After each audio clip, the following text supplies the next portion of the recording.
அனைவருக்கும் கணித வணக்கம். இப்ப பார்க்க போறது 7ஆம் வகுப்புக்குரிய கணக்கு முதல் பருவம் இயற்கணிதம் அப்படிங்கிற பாடத்துல யூனிட்ல பயிற்சி 3ல் 2ல 5ல 5வது கணக்கை பார்க்க போறோம். பின்வரும் கோவைகளின் கூடுதல் காண்க அப்படின்னு சொல்லி கொடுத்துருக்காங்க. என்ன கணக்கு கொடுத்துருக்காங்கன்னு பாருங்க. ஃபர்ஸ்ட் நான் கொஸ்டினை எடுத்து எழுதிக்கிறேன். என்ன கொடுத்துருக்காங்க? 5xyz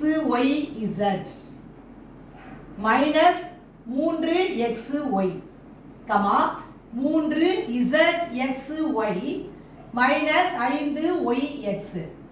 ஃபர்ஸ்ட் கொடுக்கப்பட்ட கணக்கை எழுதிட்டேன்.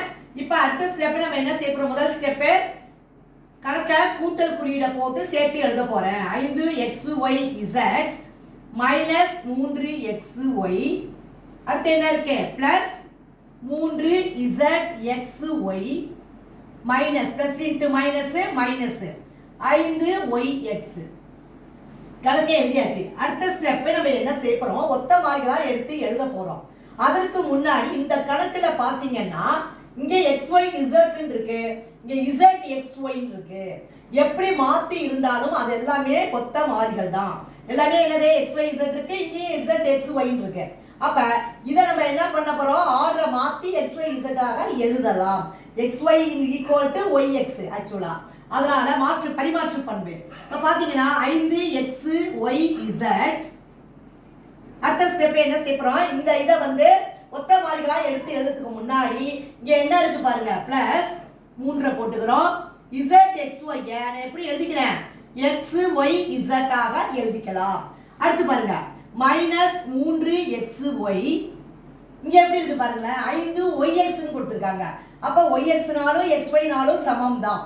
அப்ப மைனஸ் 3xy மைனஸ் 5xy ஆக எழுதிக்கிறேன். இப்போ நம்ம என்ன செய்ய போறோம்? கூட்டிட்டு ஆன்சரை போட போறோம். 5 3 கூட்டினால் 8xyz. அடுத்து என்ன இருக்கு? மைனஸ் குறியீடு அப்படியே போட்டுக்கிறோம். ஒரே குறியீடுனா கூட்டிட்டு அந்த குறியீடை போடணும். 3 5 கூட்டினா 8. அப்ப மைனஸ் 8xy. அப்ப இந்த கணக்குக்குரிய விடை என்ன கிடைச்சிருக்கு? 8xyz minus 8xy.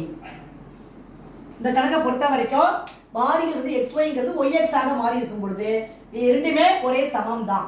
இங்கே xy மாறி இருக்கு, அது yxங்கிற மாறி மாற்றி கொடுக்கப்பட்டிருக்காங்க. இருந்தாலும் அதை நம்ம வரிசைப்படுத்தி எழுதிக்கிட்டு ஆன்சரை கூட்டி போட்டிருக்கேன். புரிஞ்சுங்களா?